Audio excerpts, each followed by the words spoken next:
Dengan NIM 22231428009.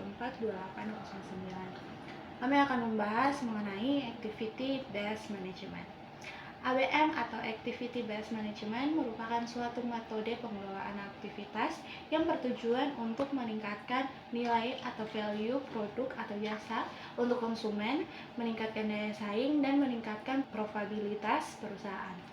ABM mengandalkan activity based costing sebagai sumber informasinya. Sementara fokus perhatiannya adalah efektivitas dan efisiensi aktivitas serta proses kunci bisnis. Penggunaan ABM akan memberikan manfaat bagi bisnis melalui perbaikan operasi, pengurangan biaya, atau penciptaan nilai bagi konsumen dengan mengidentifikasi sumber daya yang dikeluarkan untuk konsumen, produk, atau jasa. ABM membantu manajemen berfokus pada faktor-faktor sukses perusahaan yang paling penting dan membawa pada keunggulan kompetitif. ABM operasional dan ABM strategis. Aplikasi ABM dapat dibedakan menjadi dua kategori, yaitu ABM operasional dan ABM strategis. ABM operasional mengarah pada efisiensi operasi, utilisasi aset, dan penggunaan biaya yang lebih rendah. Fokusnya adalah mengerjakan sesuatu dengan benar dan melakukan aktivitas dengan cara yang lebih efisien. Aplikasi ABM menggunakan teknik-teknik manajemen seperti manajemen aktivitas, rekayasaan proses bisnis atau business process reengineering, TQM, dan pengukuran kinerja. ABM strategis mengarahkan manajemen untuk mendapatkan manfaat dari model biaya ABC melalui pengendalian biaya dan pembuatan keputusan untuk produk individual, layanan, dan konsumen. ABM strategis bekerja melalui pengubahan kombinasi aktivitas, menjauhi aplikasi-aplikasi mahal dan tidak menguntungkan sehingga pendapatan akan lebih besar daripada biaya aktivitas yang dibutuhkan.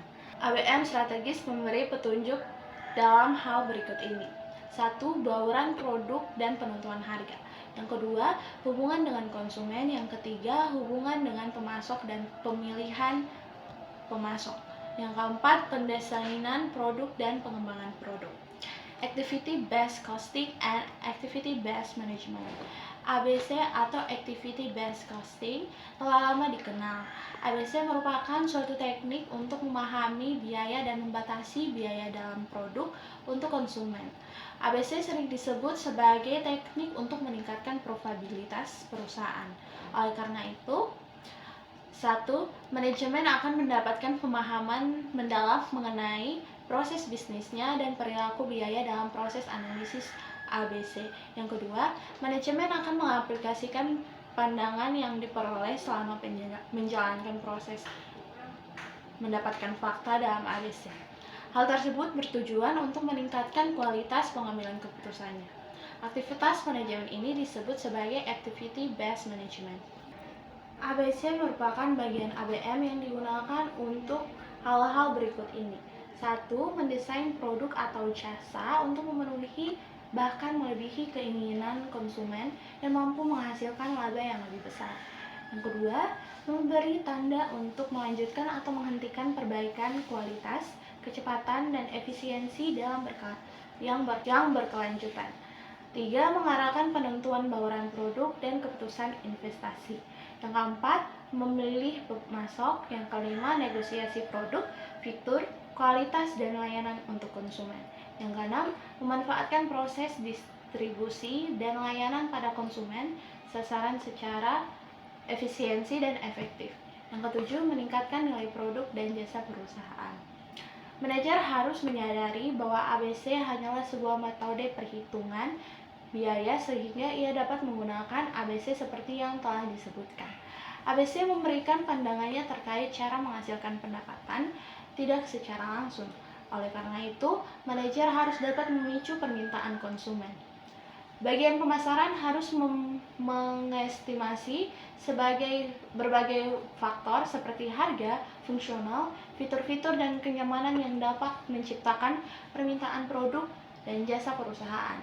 Manajer harus dapat mendominasi informasi mengenai pemicu biaya dan ketersediaan produk, dan permintaan informasi mengenai pemicu biaya dapat diperoleh dengan menggunakan metode ABC, sementara informasi ketersediaan produk dan permintaan dasar pasar diperoleh dari pemasaran dan penjualan. Analisis nilai proses atau process value analysis. Kegunaan ABC dalam ABM akan memberikan arah yang tepat dalam perhitungan biaya produk dan analisis nilai proses. Model ABM memiliki dua dimensi, yaitu dimensi biaya dan dimensi proses. Dimensi biaya memberikan informasi mengenai sumber daya, aktivitas, produk, konsumen, dan objek biaya lain yang menjadi perhatian. Dalam model ini, biaya sumber daya ditelusur kembali pada aktivitas. Kemudian, biaya aktivitas tersebut dibebankan pada produk dan konsumen.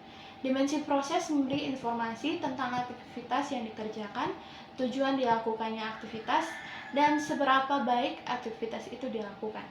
Dimensi ini memberikan kemampuan untuk melakukan dan mengukur perbaikan yang berkelanjutan. Untuk memahami sudut pandang proses yang berkaitan dengan perbaikan berkelanjutan, manajer perlu memahami analisis nilai proses atau process value analysis. Analisis nilai proses merupakan dasar dalam ABM. Analisis ini lebih fokus pada pertanggungjawaban aktivitas dan cara memaksimalkan kinerja sistem secara luas daripada hal-hal yang sehubungan dengan biaya dan kinerja individu.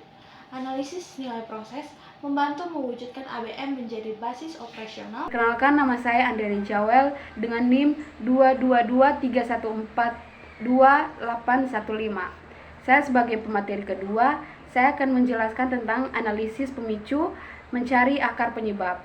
Pengolahan aktivitas membutuhkan pemahaman mengenai penyebab biaya aktivitas, dan dalam setiap aktivitas pasti memiliki input dan output. Yang pertama, saya akan menjelaskan tentang input aktivitas. Input aktivitas adalah sumber daya yang dikonsumsi oleh aktivitas dalam proses menghasilkan output. Contohnya, aktivitas membuat meja kayu. Input aktivitas tersebut adalah tukang kayu, alat-alat pertukangan, paku, dan cat. Yang kedua, output aktivitas. Output aktivitas adalah hasil atau produk sebuah aktivitas. Berdasarkan contoh aktivitas membuat meja, outputnya adalah sebuah meja berwarna merah. Pengukuran sebuah output dibutuhkan untuk melakukan sebuah aktivitas. Yang kedua, analisis aktivitas, identifikasi, dan penentuan kandungan nilai. Analisis aktivitas adalah suatu analisis yang digunakan untuk mengidentifikasi dan menentukan kandungan nilai suatu aktivitas.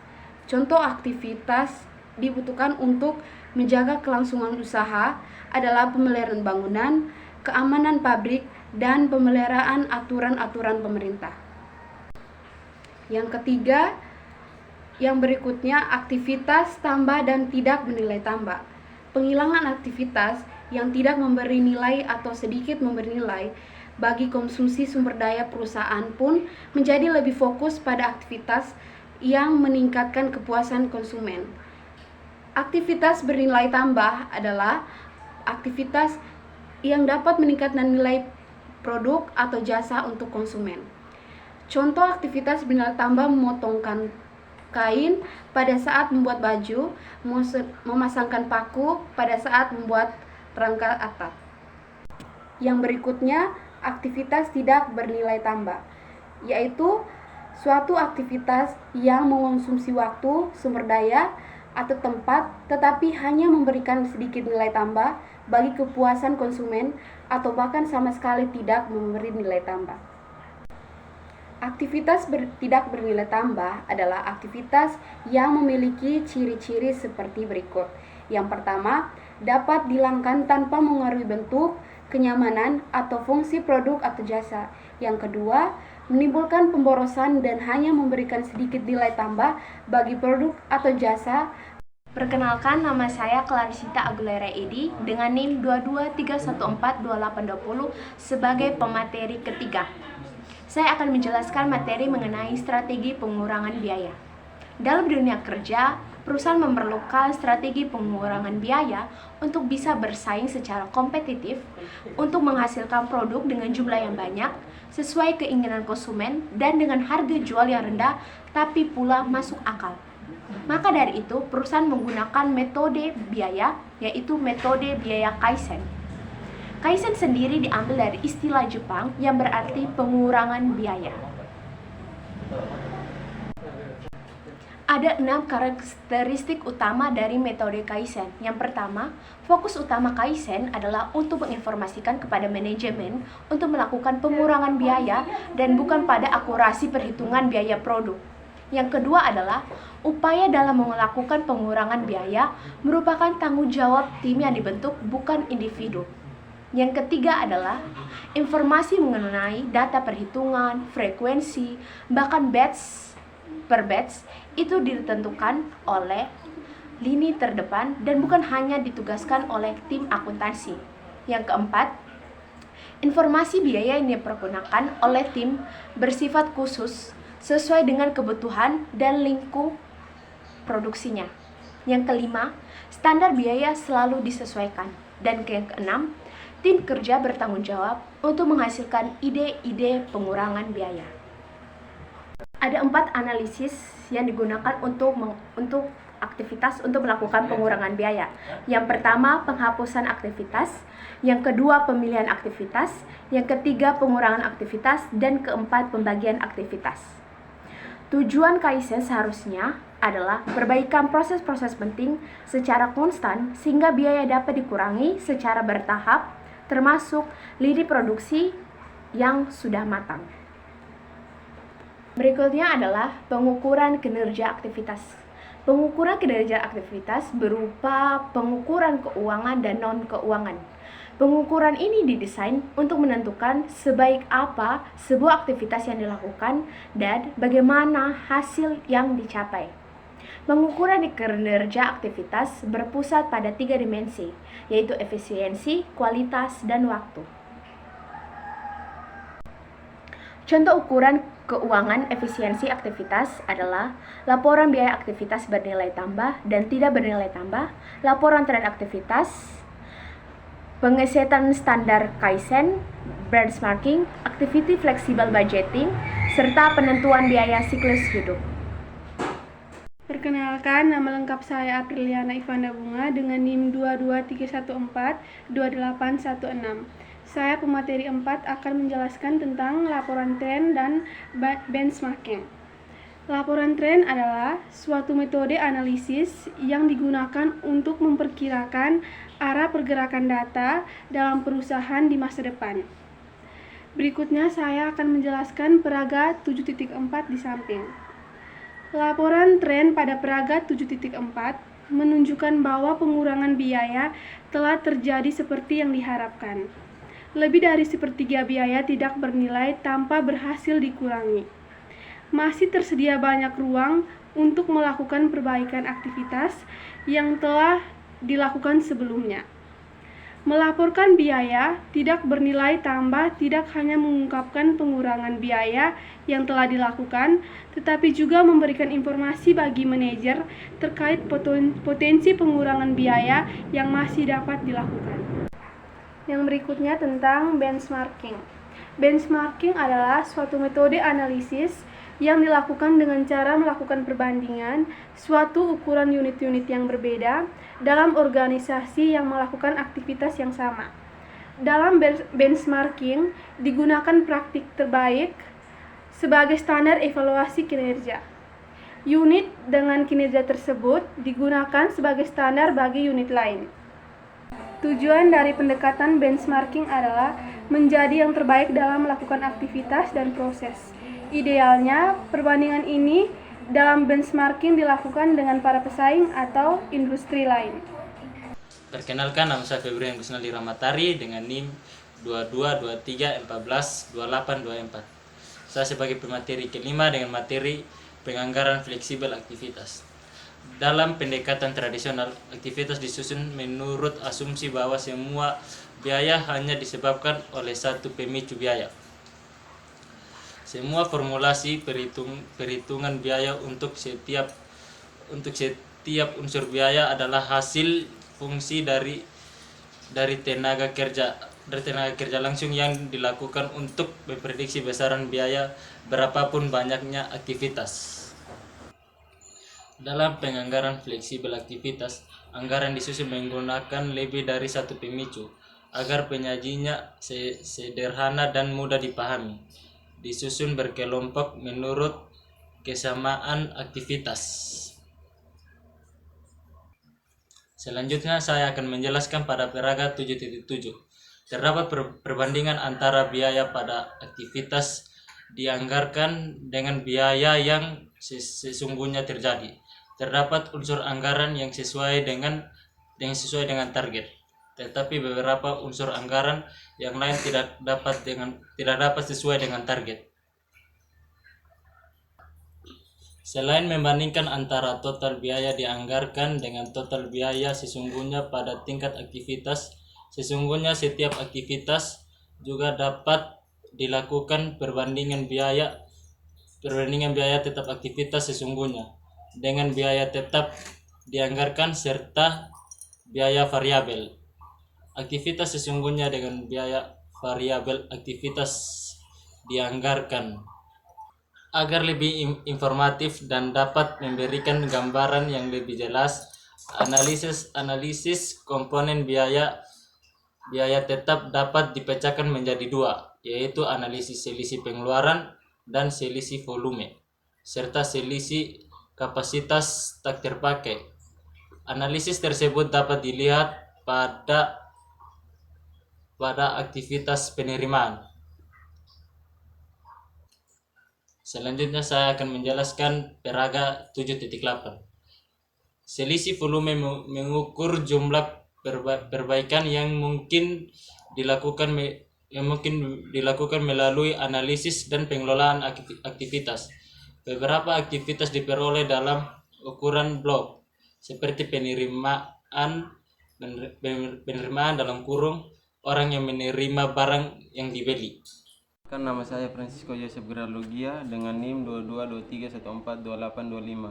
Saya di sini sebagai pramateri ke-6 akan menjelaskan tentang paragraf penganggaran fleksibel aktivitas. Pada paragraf 7.9 bagian 2 ditunjukkan analisisnya. Berdasarkan analisis tersebut akan ditentukan tindakan yang dapat diambil di masa datang. Analisis selisih biaya juga diperlukan terhadap biaya variabel, misalnya menggunakan aktivitas penerimaan barang. Jika anggaran 120 juta merupakan biaya untuk pemindahan barang dan biaya ini merupakan biaya variabel, anggaran sebesar 120 juta adalah untuk 60 kali pemindahan barang, maka biaya variabelnya adalah 2 juta per penerimaan barang atau 120 juta per 60 penerimaan barang. Pada komponen variabel tidak ada selisih kapasitas, tidak digunakan karena sumber daya baru didapatkan ketika dibutuhkan. Jumlah aktivitas digunakan selalu sama dengan jumlah aktivitas sesungguhnya. Paragraf 7.10 menunjukkan analisis selisih biaya aktivitas variabel. Bisa dilihat pada paragraf di samping. Yang berikut, life cycle cost budgeting. Selisih siklus hidup produk secara sederhana adalah jangka waktu sejak sebuah produk dikonsepkan sampai dengan produk tersebut dihentikan. Biaya siklus hidup adalah semua biaya yang berkaitan dengan seluruh siklus hidup sebuah produk.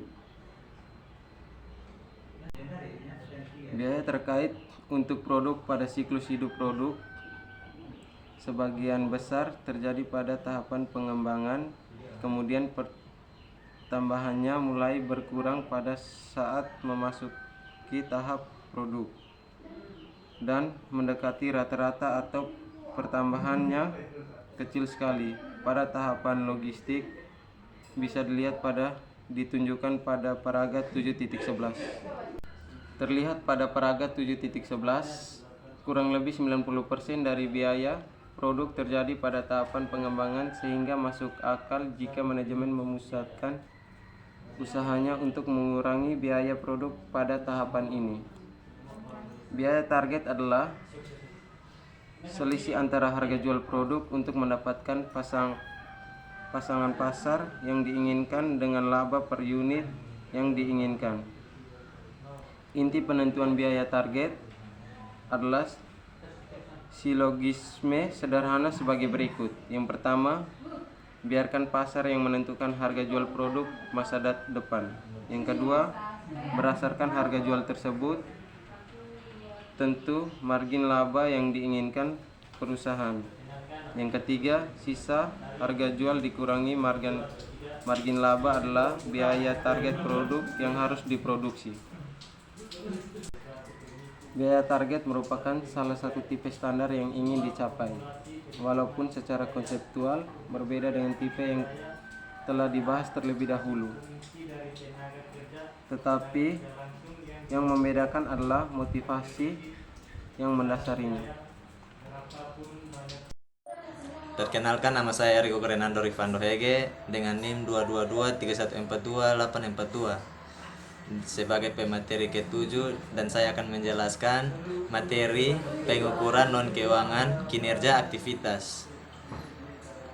Pengukuran non-keuangan kinerja aktivitas pengertiannya adalah pengukuran yang dilakukan dalam satuan fisik, bukan dalam satuan mata uang, serta lebih memfokuskan pengukuran pada salah satu aspek kinerja. Ukuran kinerja operasional harus mewakili ukuran-ukuran yang ada untuk memenangkan persaingan dan dapat ditranslasikan dalam ukuran-ukuran keuangan. Selain itu, kinerja operasional harus berkaitan dengan 3 dimensi kinerja aktivitas sebagai berikut. Yang pertama, pengukuran efisiensi. Yang kedua, pengukuran kualitas. Dan yang ketiga, pengukuran waktu. Yang berikutnya, dengan menggunakan waktu produktif teoretis yang tersedia dalam satu kurun waktu atau dalam menit, sebuah standar biaya bernilai tambah dapat ditentukan dengan rumus sebagai berikut. Biaya standar per menit sama dengan biaya konversi pada sel per jumlah menit tersedia. Biaya konversi dapat dihitung dengan cara sebagai berikut. Biaya konversi per unit sama dengan biaya standar per menit kali waktu siklus sesungguhnya untuk menghasilkan unit dalam satu kurun waktu tertentu. Selanjutnya saya akan menjelaskan Praga 7.12 yang ada di samping. Waktu konversi sesungguhnya dan teoretis di PT Dikdaya dapat dilihat pada Praga 7.12. Perhatikan pada Praga 7.12.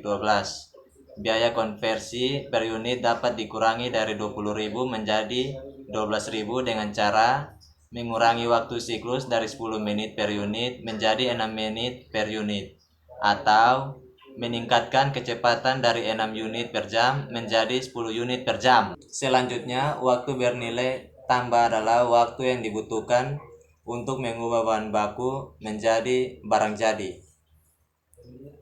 Waktu untuk aktivitas lain sebenarnya merupakan waktu untuk melakukan semua aktivitas tidak bernilai tambah. Dalam kurung seperti pemindahan bahan, inspeksi, dan waktu sesungguhnya. Idealnya, waktu yang dibutuhkan oleh aktivitas tidak bernilai tambah adalah 0 sehingga nilai MCA yang terbaik adalah 1. Semua upaya yang dilakukan untuk mendekati MCA sama dengan 1 pada hakikatnya adalah upaya pengurangan biaya.